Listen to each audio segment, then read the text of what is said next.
Minggu ini saya mau bahas tentang satu buku di Alkitab yang kita pasti tahu story-nya kayak gimana. We know what happens in it. It's a classic Sunday school story. And yeah, we know the Sunday school version of it so much.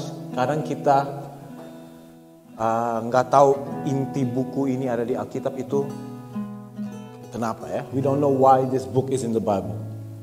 And that book is Jonah. Okay? Kitab Yunus. We know about Jonah ya. Kita tahu soal Yunus. Yunus itu kalau kita pikir Nabi Yunus, kita pasti pikir ikan. Ya, wah, jadi lapar nih, pengen ikan juga. Tapi ya, if there's one thing we know about Jonah, it's the fish. Pokoknya kalau kita lihat ini buku anak kecil soal Jonah, pasti di covernya itu Yunus dan ikan besar ya. But sebenarnya buku ini dalam sekali. Banyak banget yang kita bisa bahas dari buku ini. It's more than just about a guy getting saved by fish ya. Ikan ini cuman muncul di buku ini di 3 ayat. 3 ayat saja. That's all that this fish shows up in Jonah. So it's very deep and we'll talk about it. We'll read it and we'll talk about it. Nah, kalau ada yang ingat dari awal tahun ini khotbahku soal kitab Hakim-Hakim. Ya. Saya suka pakai orang Israel itu sebagai cermin bagi kita. Karena kalau kita nggak hati-hati, kalau kita nggak awasi diri kita sendiri, kita bisa kayak orang Israel di kitab Hakim-Hakim. Nah, dan di kitab Yunus juga kayak gitu seperti untuk kita. Kalau kita nggak hati-hati, kita bisa kayak orang seperti Yunus. Ya. So, before we read, sebelum kita baca, can anyone tell me the basic rundown of the story of Jonah? What happens in Jonah? Pengampunan, yes. Ya, so Grace dari awal pokoknya Tuhan suruh Yunus pergi ke Niniwe, ya. Tapi Yunus nolak, malah lari ke tempat lain. Terus dia naik perahu, ada badai, perahunya mau tenggelam, Yunusnya dibuang dari perahu, terus ikannya datang, ya. 3 hari 3 malam Yunus dalam ikan, terus dia dimuntai by the shore.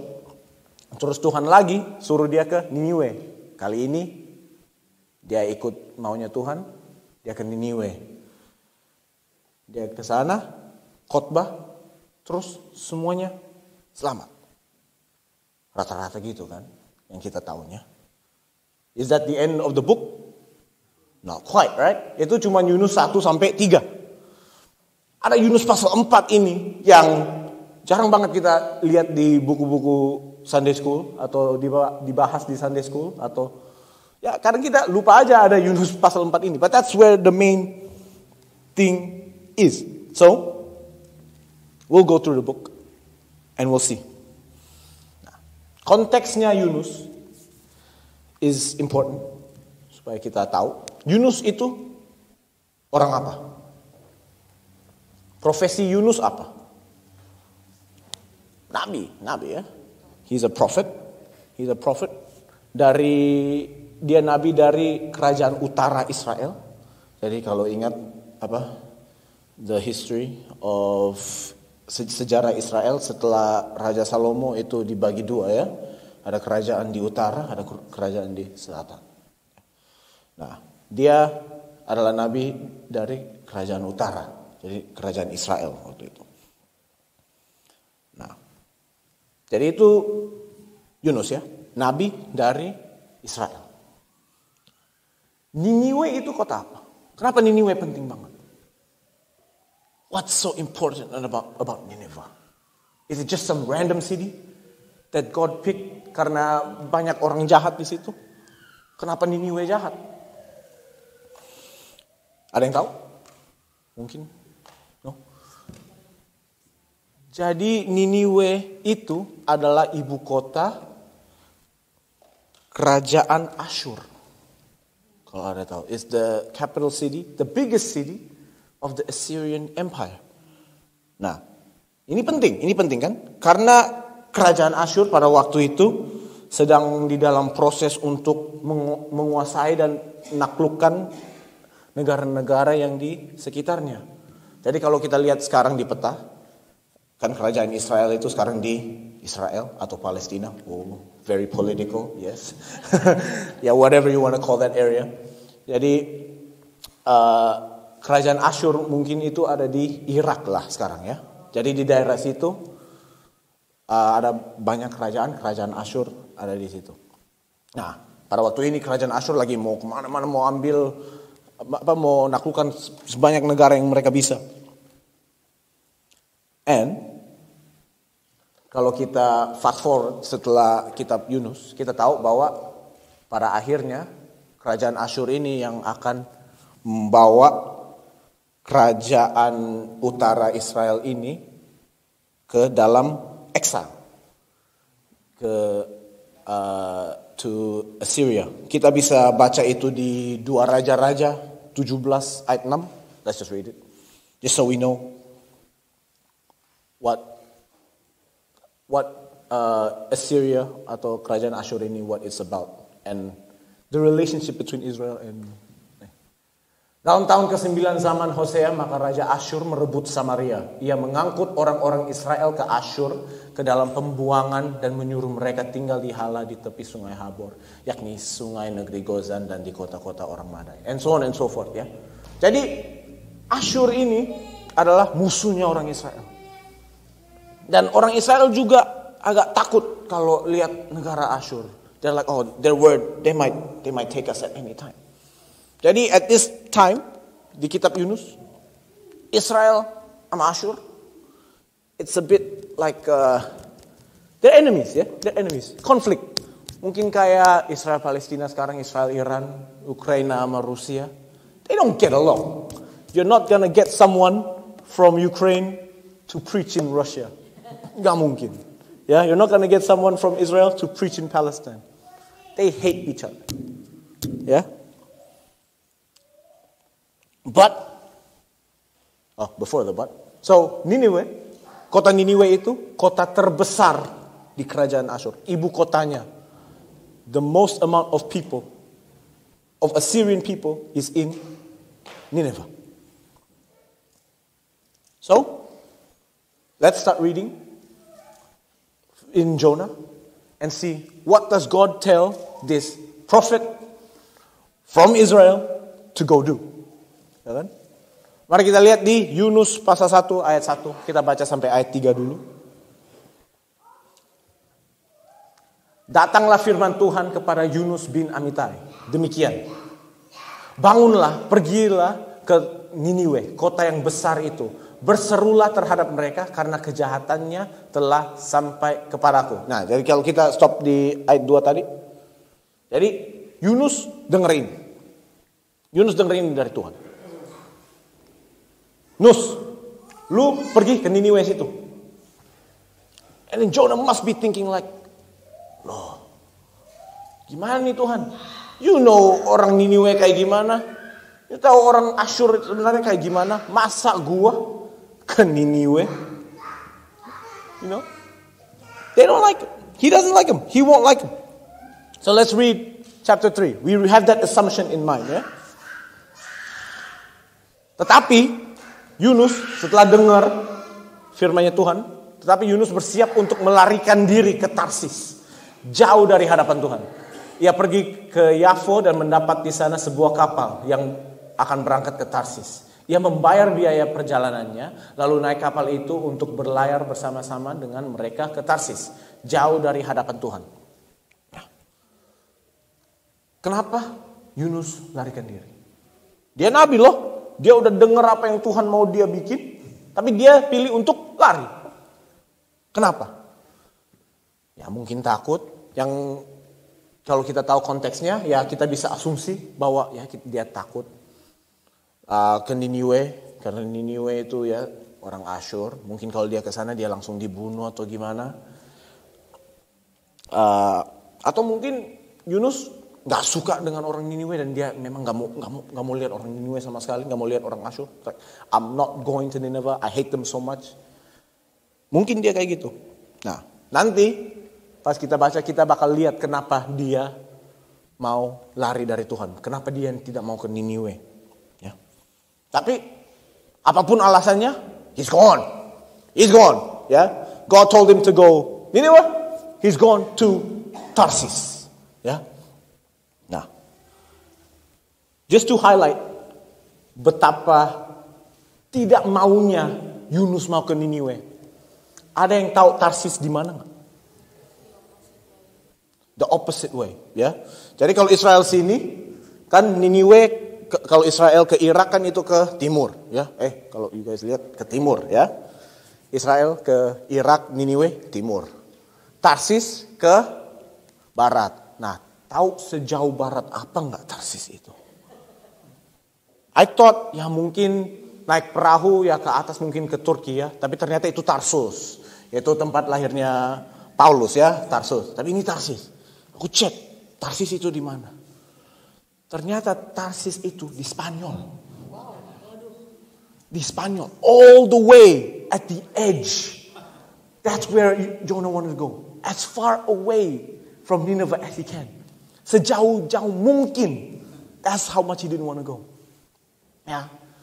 Jadi kan kalau ingat dulu, Spanyol ama itu, that's probably the edge of the known world. Orang nggak tahu setelah itu ada apa kan? So it's basically saying, I'd rather go to the end of the world rather than go to Nineveh. Itu logiknya Yunus sekarang. Ya, it's like this ya. Misalnya kalau aku tinggal di city, terus Tuhan suruh aku kunjungin Sam di sale, ya, kunjungin Sam di sale. Tapi mungkin ayam Sam lagi apa gitu. Aku lagi gak suka Sam, gak mau ke sale. Aku lari diri ke Perth. Ya, kayak gitu. That is what that's like. All the way to the end of Australia. Kan? Yunus tidak mau ke Niniwe. Plain and simple. He did not want to go. Nah, di ayat ini kita udah lihat kesalahannya Yunus. And kesalahan ini is something that we do ourselves. Ya. God tells Jonah what he wants to do di ayat kedua, in verse 2. Go to Nineveh. Tuhan udah bilang ke Yunus. Tapi Yunus melarikan diri. If God tells you to do something, no matter how much you don't want to do it, you do it. You do it. Ya. Obey. Walau Tuhan mau suruh kita bikin apa aja. Obey. Tapi Yunus enggak. Dia larikan diri. He himself takes control. And we're the same as Jonah. Kita juga kayak gitu. Kita tahu apa yang Tuhan mau kita lakukan, tapi kita sering kali tidak lakukan itu. Ya. If there's something that God commands us to do, sometimes we won't do it because we don't want to. All the easy stuff God wants us to do, gampang. Yeah, I'll do it. But there's gonna be some things that God wants us to do yang susah untuk kita bikin. Kita tetap harus lakukan itu. Kita tetap harus bikin itu. Ya. Nah, before we go any further, I just want to highlight ya, kitab Yunus ini agak spesial di antara kitab nabi-nabi yang lain ya. First of all, it's a story. Kalau kita baca kitab yang lain, soalnya kitab Mika atau Nahum, it's all like revelation kan, terus kayak puisi gitu. Tapi Yunus ini kisah, it's a story. It's what happened to Jonah. And in the book, there's a lot of irony and satire. Ya, ada yang ngerti nggak? So it's like apa bahasa Indonesia irony? Ironis ya. There's a lot of things that are upside down. Jadi banyak asumsi Pokoknya kalau kita baca buku ini dan kita ada asumsi soal orang nabi, buku ini will flip it. Akan balikkan asumsi itu. Seperti Yunus kan? Yunus adalah nabi. Tapi dia yang memberontak. Dia yang gak ikut maunya Tuhan. Yunus ya nabi loh. Dan kalau kita lihat tokoh-tokoh yang lain di kisah ini, seperti orang-orang yang di perahu, ya, semua orang-orang di perahu itu orang kafir loh. Gak ada orang Israel atau yang percaya akan Tuhan di perahu itu. Tapi setelah Yunus dibuang dari perahu itu, mereka semua tenang dan percaya kepada Tuhan. Maybe we can read that. Let's read chapter 1 verse 6. Just so they know. Ya, datanglah nakhoda mendapatkannya, itu Yunus, sambil berkata, bagaimana mungkin engkau tidur begitu nyenyak? Bangunlah, berserulah kepada Allahmu, barangkali Allah itu akan mengindahkan kita sehingga kita tidak binasa. Jadi, maybe go to the English, karena ada yang kira mungkin Allahmu itu ya Allah. It's called to your God. Maybe this God will consider us. Jadi artinya di dalam kapal itu ada orang yang percaya kepada Tuhan-Tuhan yang lain. Jadi, woi bangun. Coba doa ke Tuhanmu. Mungkin Tuhan lu itu yang lebih berkuasa dan bisa membantu kita. So everyone in that boat, orang kafir. Orang yang, pokoknya orang yang gak percaya akan Tuhannya orang Israel ya. Different God. Tapi pada akhirnya, mereka semua tobat. Let's read 14 ayat 14, bahasa Indo boleh?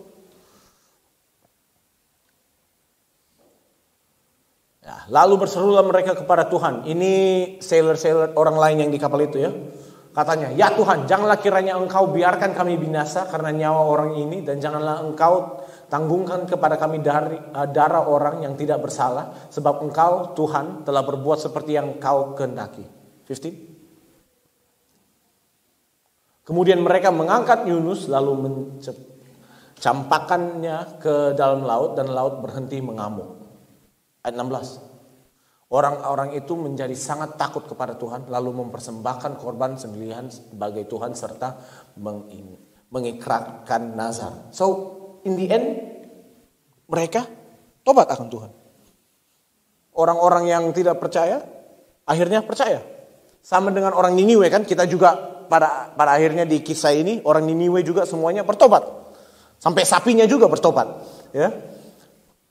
Jadi semua orang yang jahat, di kisah ini, semuanya in the end bisa jadi orang baik dan bisa bertobat. Cuma ada satu orang jahat atau yang kurang baik di kisah ini. Dan dia adalah Yunus. Seorang nabi. Orang yang paling salah, paling error adalah seorang nabi di kisah ini. Nah, orang yang seharusnya tahu apa yang dia harus lakukan, tapi tidak lakukannya. Itu Yunus. Sound familiar? Sound familiar? Kadang kita juga kayak gitu gak sih? We know what God wants us to do, but we don't do it. We're the ones who say stuff, I let God take control of my life. Or I'll follow God wherever He goes, you know. Do we really? Do we really? Jonah tackles one thing specifically pada akhirnya, pada pasal terakhirnya, that which we will get to, nanti kita akan bahas ini. It's something that God wants us to do, tapi kita jarang sekali lakukan. And we'll get to it. Tapi for now, let's continue with the story ya. Jadi setelah badai ini, ya Yunus dibuang ke laut, and then we know what happens after this, the big Sunday school event. Oh, the fish comes. Oh, itu ayat 17 kalau nggak salah. The last verse of chapter 1. And then the fish comes. Maka atas penentuan Tuhan datanglah seekor ikan besar yang menelan Yunus. Dan Yunus tinggal di dalam perut ikan itu 3 hari 3 malam lamanya. Okay. Chapter 1 verse 17. Chapter 2 verse 1. And then the last verse of chapter 2, that's all you hear about the fish, okay? Ya, pasal 2 itu Yunus doa kepada Tuhan. And then ayat terakhir pasal 2, Yunus dimuntahin keluar. So, let's skip that. We know that ya. Kita mulai lagi dari pasal ketiga ayat 1. So, jadi sekarang mulai lagi dong. Back to square one for Jonah ya. Dia coba lari diri dari Tuhan. And then Tuhan's like, nah, get back. Jadi dia balik. Sama. Ayat 1 sama 3 pasal 3. Hampir sama ayat 1 sampai 3 di pasal 1. So, let's read. Let's start from verse 1. Datanglah firman Tuhan kepada Yunus untuk kedua kalinya. Demikian. Bangunlah, pergilah ke Niniwe, kota yang besar itu, dan sampaikanlah kepadanya seruan yang kufirmankan kepadamu. Bersiaplah Yunus lalu pergi ke Niniwe sesuai dengan firman Allah. Niniwe adalah sebuah kota yang mengagumkan besarnya, 3 hari perjalanan luasnya. So, this time Yunus ikut maunya Tuhan. Jonah's like, okay, fine. This time, I'll do it lah. Why not? Ya, I nggak mau di dalam perut ikan lagi selama 3 hari. Pokoknya sekarang ke Niniwe. Let's go. Ya, let's go. So, ayat 4. Mulailah Yunus masuk ke dalam kota itu. Sehari perjalanan jauhnya. Lalu berseru. 40 hari lagi maka Niniwe akan ditunggang balikkan. Oke, kita stop dulu di sini. That's all Jonah says. That's all Jonah says to the people of Nineveh. Dia cuma bilang itu. Kalau kita lihat di pasal 1 ayat 2. Kalau kita remember this ya. 40 hari lagi maka Niniwe akan ditunggang balikan. Itu saja yang Yunus bilang ke orang-orang di Niniwe. Kalau kita lihat pasal 1 ayat 2, Tuhan mau Yunus bilang apa ke mereka? Ya. Basically to repent. Karena mereka orang jahat. Pokoknya go to them and tell them stop basically. Tapi kalau kita lihat pas Yunus telah tiba di Niniwe dan mulai khotbah di situ, dia cuma bilang 40 hari, you guys done. Itu aja yang dia bilang, basically kan. Ya. He's not trying. Dia nggak peduli. Pokoknya di pikirannya, okay, Tuhan suruh gua ke Niniwe ngomong. Nih gua di Niniwe, gua lagi ngomong. Go back to chapter 3, verse 4. He just goes, this is what he assumes God's gonna do. Ya. Nah. Dia mau Niniwe dalam 40 hari or whatever ditunggang balikan. Or what's the English in HCSB? In 40 days Nineveh will be overthrown. Gone. Nah. So, Yunus udah di Niniwe. Dia nggak peduli soalnya. Dia pokoknya dia cuman datang jalan-jalan teriakin inilah ke orang random. Ya. What's funny is in Hebrew, this is only 5 words. Ya. 40 days Nineveh will be gone or whatever ya, in 5 days. In 5 words. Jadi dia beneran enggak, no effort at all. Jonah goes to Nineveh and just screams this. Maybe Jonah's thinking, yeah, I'm here anyway, whatever. I don't like these people. They get what they get lah. Tapi, what ends up happening? We know the story kan? Ayat 5 aja. Bahasa Indo lagi boleh. Orang Niniwe percaya kepada Allah. Lalu mereka mengumumkan puasa dan mereka baik orang dewasa maupun anak-anak mengenakan kain kabung. Ayat 6. Setelah sampai kabar itu kepada raja kota Niniwe, turunlah ia dari singgasananya. Ditinggalkannya jubahnya, diselubungkannya kain kabung, lalu duduklah ia di abu. Ayat 7. Lalu atas perintah raja dan para pembesarnya, orang memaklumkan dan mengatakan di Niniwe demikian. Manusia dan ternak, lembu sapi dan kambing domba tidak boleh makan apa-apa, tidak boleh makan rumput dan tidak boleh minum air. Ayat 8. Haruslah semuanya manusia dan ternak berselubung kain kabung dan berseru dengan keras kepada Allah, serta haruslah masing-masing berbalik dari tingkah lakunya yang jahat dan dari kekerasan yang dilakukannya. Siapa tahu mungkin Allah akan berbalik dan menyesal serta berpaling dari murkanya yang bernyala-nyala itu sehingga kita tidak binasa. Wow. Jadi even with Jonah's preaching that's half-assed, he was just saying whatever. He was just saying whatever. Satu kota tobat. Sampai binatangnya aja puasa. Itu. Ayah aja kalau coba puasa nggak bisa, I'm no better than a cow from Nineveh, That's how amazing it is. Yeah. They all believe in God. So whatever Jonah wanted to happen didn't happen. He didn't try, but everyone got saved. Nah, biasanya pas di sini kisah sekolah minggu udah finish kan, selesai kan? That's it. Verse 10.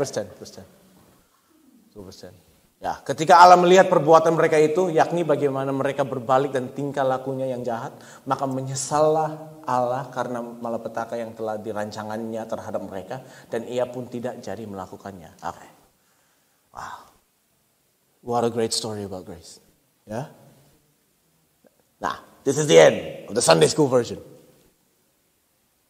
The whole Jonah gets out of the fish, goes to Nineveh, the whole city believes in God. The end? Belum. Ada pasal keempat. Setelah semua ini terjadi, ada satu orang yang marah. Siapa orang itu?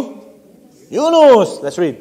Chapter 4 verse 1. Tetapi hal itu sangat mengesalkan hati Yunus. Lalu marahlah ia. What? It's our old friend Jonah, yo. It's like, ini nggak make sense kan? Kalau kita tahu ya dia adalah seorang nabi. It doesn't make sense. Imagine you're a pastor. Terus kamu diutus oleh Tuhan ke negara yang mungkin nggak banyak orang Kristen. Afghanistan kali. Atau mungkin ke Indo di Indo. Indo aja agak gimana gitu kan? Ya. You ke Indo, Ke Indo. Khotbah yang whatever lah, yang pokoknya enggak peduli khotbah apa, you just say stuff. Tapi satu negeri tobat. Kalau if you're a pastor, you would be happy lah. Of course. You get to see God work. You get to see God's splendor and grace work. Satu negara, di sini satu kota, tapi satu kota tobat. It's not because of you, it's because of God kan? You can tell. Tapi Yunus enggak. Yunus marah. Orang apa ini Yunus? What the heck, bro? Yeah. It sounds very stupid. Tapi di ayat 2, we'll see his reasoning. And this explains a lot of things from the beginning. Dan berdoalah ia kepada Tuhan, katanya, ya Tuhan, bukankah telah kukatakan itu ketika aku masih di negeriku? Itulah sebabnya maka aku dahulu melarikan diri ke Tarsis. Sebab aku tahu bahwa Engkaulah Tuhan yang pengasih dan penyayang, yang panjang sabar dan berlimpah kasih, setia serta yang menyesal karena malapetaka yang hendak didatangkannya. Verse 3 juga. Jadi sekarang ya Tuhan, cabutlah kiranya nyawaku, karena lebih baik aku mati daripada hidup. Wow, what a drama queen ya. Yeah. Jadi let's go back to verse 2. Nah, kita baca ini. And we're like, okay. Yunus sebenarnya marah soal apa sih? Jadi Yunus marah karena Tuhan ya pengasih, penyayang, yang panjang sabar. What? Ya. Yeah. Okay. sebelum kita dive into this, ada yang tahu deskripsi Tuhan yang ini dari mana? It's a really famous description of God, ya. Ada yang tahu dari mana enggak? Jadi ini muncul pertama kali di Keluaran pasal 34 ayat 6. Waktu Musa turun dari Gunung Sinai, terus lihat orang Israel lagi berpesta-pesta dengan anak lembu emas, dan dia lagi pegang the Ten Commandments kan, and then God was so angry. Tapi setelah itu Tuhan bilang, I forgive them. Saya mengampuni mereka karena let's read it. Exodus 34 ayat 6. Let's read. Ya, berjalanlah Tuhan lewat dari depannya dan berseru, Tuhan, Tuhan, Allah penyayang dan pengasih, panjang sabar, berlimpah kasihnya dan setianya, and so on and so forth. He gives grace to 1,000 generations while punishing the third and fourth. Yeah. So these attributes, kalau ada orang yang dengar deskripsi Tuhan yang ini, it's about God's grace. It's about God's forgiveness. Yeah. They know about it. It's about how loving God is. Tapi Yunus, anehnya, dia pakai deskripsi ini sebagai ledekan ke Tuhan. Yeah? If we go back to Jonah 4, verse 2. Yeah? It's like he's teasing God. Like ledekan atau penghinaan. Yeah? It's like, why did I leave? Because I know you're nice. I know you're loving. I know you're a God of grace. Why are you angry then? Yeah? Dan siapa di sini pernah diledekin kayak gini? It probably sounds something like this. Oh, kamu terlalu baik. You're too nice. Stop being too nice. Kan ada yang kayak gitu. You're being too nice. What are you doing? Yeah, you're being too graceful. Gracious. What are you doing? That's what Jonah was saying to God. Same thing. Kan? Ada yang pernah diledekin orang kayak gitu? Atau kita lebih sering ledekin orang kayak pakai ledekan gitu, ya? Mungkin maybe we're more of the latter, ya. But it doesn't make sense karena ini adalah these are the things that show God's love for us. It shows how much God loves us. Nah, jadi artinya Yunus tidak mau Tuhan mengampuni orang Niniwe. He doesn't want God to show up and show his graceful and loving side to the Ninevites. His country sworn enemy, ya, musuh negaranya sendiri, musuhnya kerajaan Israel. This country's oppressor. He doesn't want God to show grace to them. He doesn't want God to save them, which is pretty evil if you think about it. Yeah. How much do you hate someone to be like, I hope God doesn't save you? Wah, kacau. Jahat sih. Jahat. Makanya dia pada awalnya dia larikan diri. Kan dia tahu. Gua ke Niniwe, kayaknya mereka akan tobat sih. And because he hates them so much, he doesn't want to. That's evil. Itu crazy. Dan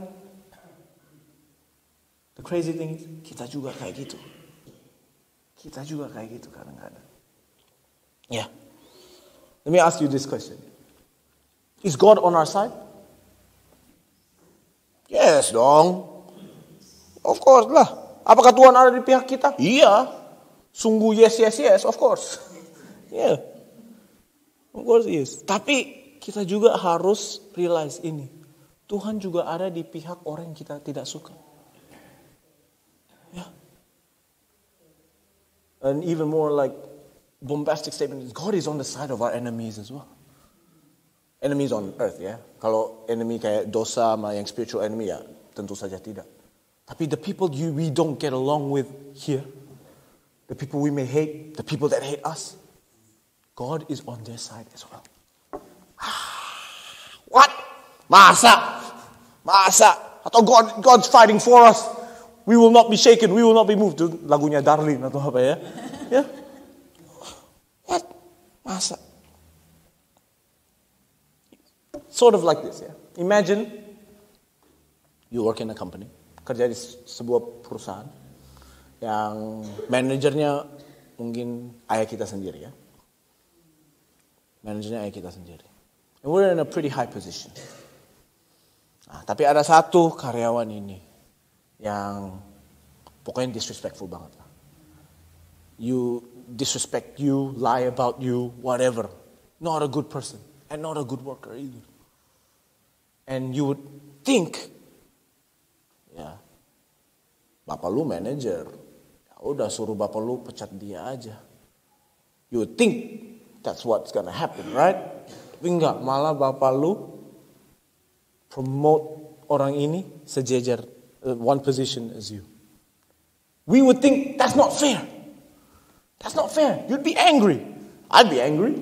They don't deserve it. They don't deserve it. Wouldn't you feel like Jonah? Yeah, it's not fair, God. It's not fair. Yeah. But Jonah says all this to God, yeah? And then verse 4, God says this, and this is probably what God would say to us if we're angry about the same thing. Ayat 4. Layakkah engkau marah? Oh, is it right for you to be angry? Is it right for you to be angry?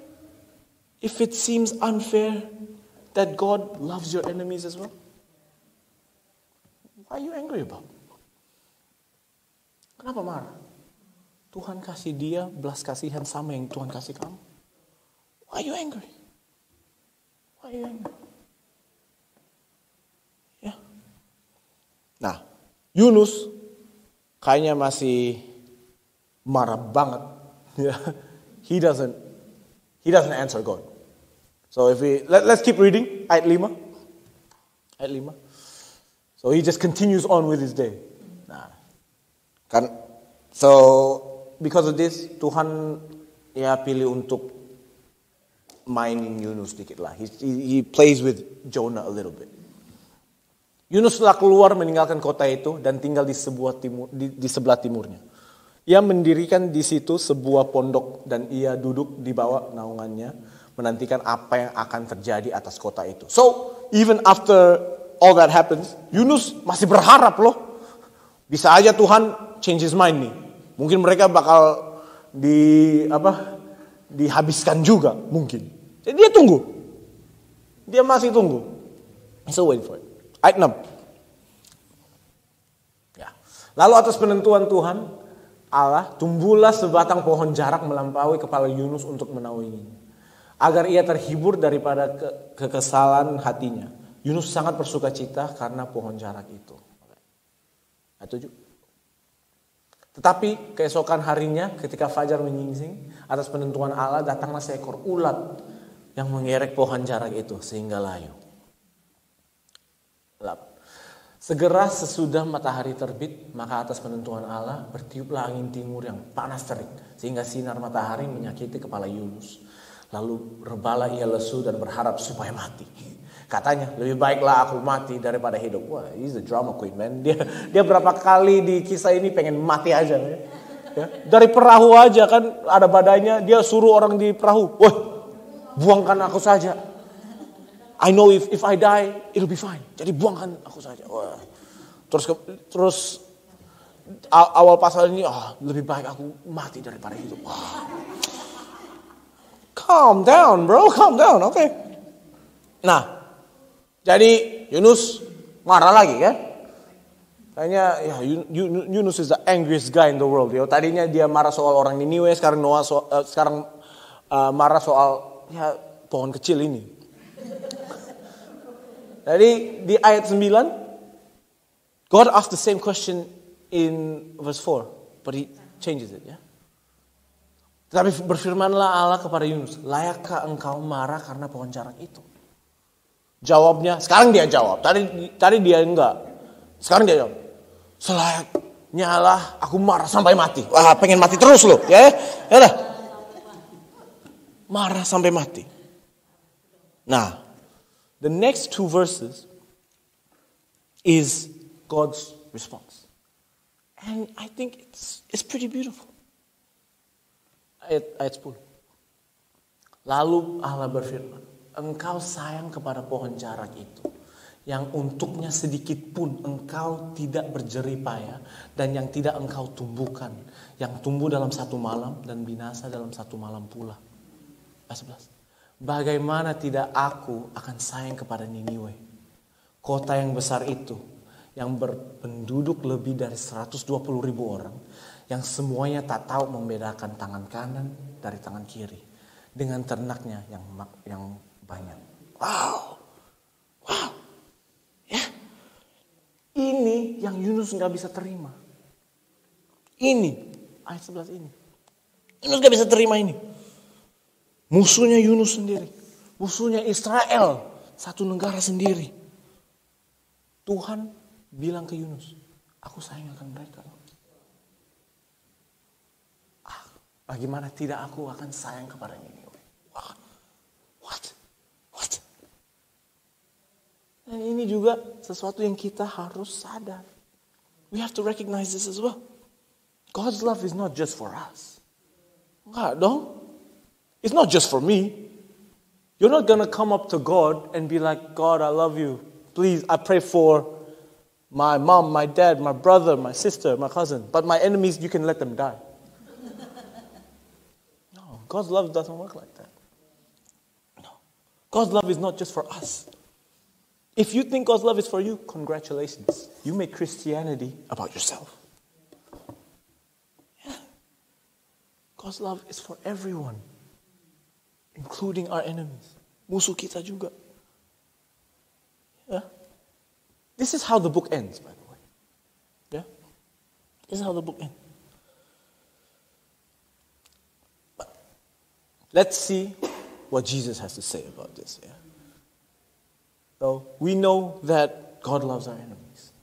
And we have to be okay with that. But there's something that we have to do, which is the thing that God tells us to do, but we never do it. And that is in Matthew 5, verse 44 to 47. Does anyone know what this might be? Before it comes up in 3, 2, 1.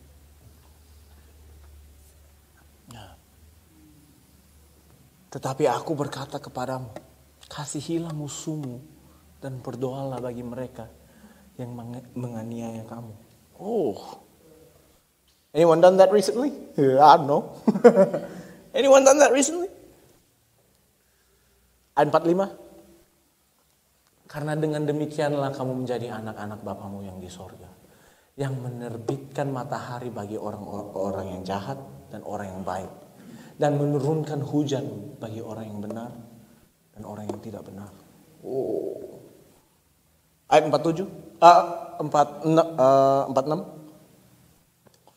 Apabila kamu mengasihi orang yang mengasihi kamu, apakah upahmu? Bukankah pemungut cukai juga berbuat demikian? Ayat 47. Dan apabila kamu hanya memberi salam kepada saudara-saudaramu saja, apakah lebihnya daripada perbuatan orang lain? Bukankah orang yang tidak mengenal Allah pun berbuat demikian?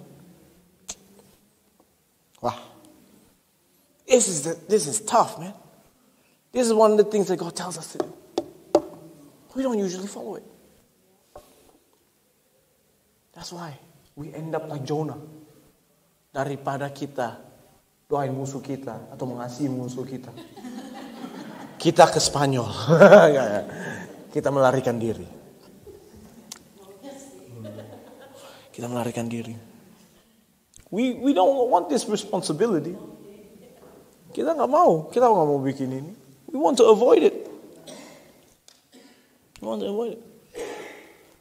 Love your enemies. Wow. Can you pull up verse 45, chat? I love this verse. Yeah. I love the imagery Jesus uses here. It shows the extent of God's love, mercy, and grace.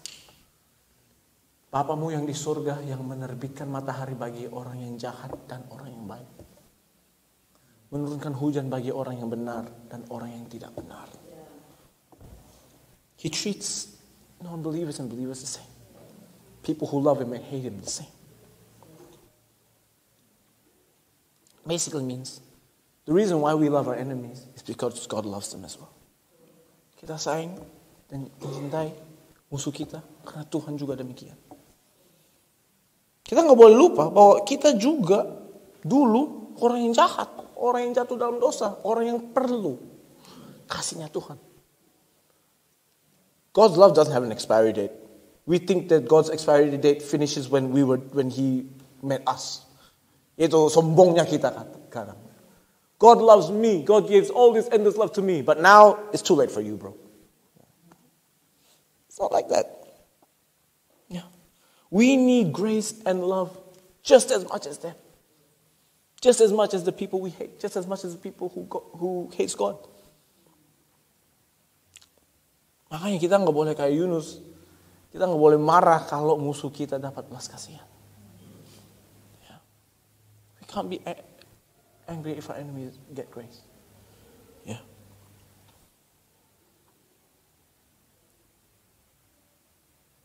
That's radical.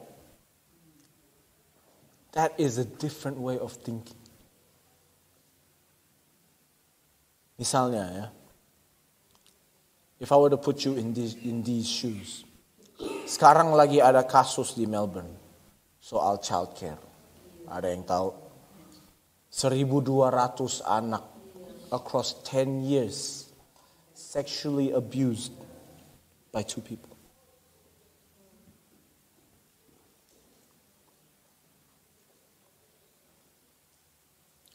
Imagine you're a parent of one of those kids.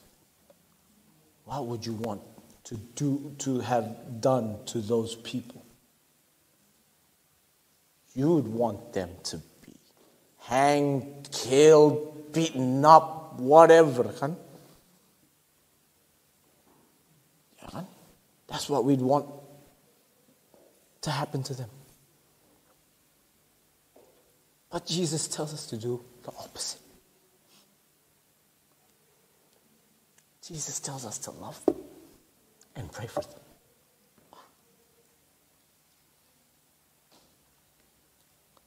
I can't wrap my head around it. Gak bisa, man. So hard. But that's the love of God.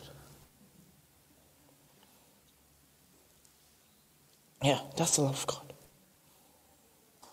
So if we go back to Jonah 4 verse 11, that's the ending of the book. It ends with a question. It's as if God's asking us the same thing as the reader. You know, is it right for you to be angry if I show the same love and grace to someone that you hate? Layakkah engkau marah? Makanya kita harus sadar bahwa kita semua perlu belas kasihnya Tuhan dan kasih sayangnya Tuhan. For we have all fall short and in need of God's grace. So, to finish up, Jonah shows us 3 things. And it's such a deep book. There's more. You can read it over and over again. There's so many things you can get out of this book. It's a short book, cuma 4 pasal, tapi the punch it packs is crazy. 3 things. If God wants us to do something, do it. Ya, kalau Tuhan mau kita lakukan sesuatu, jangan kayak Yunus dan melarikan diri. Lakukanlah itu. Number 2. God gives His love and grace to everyone. Doesn't matter who.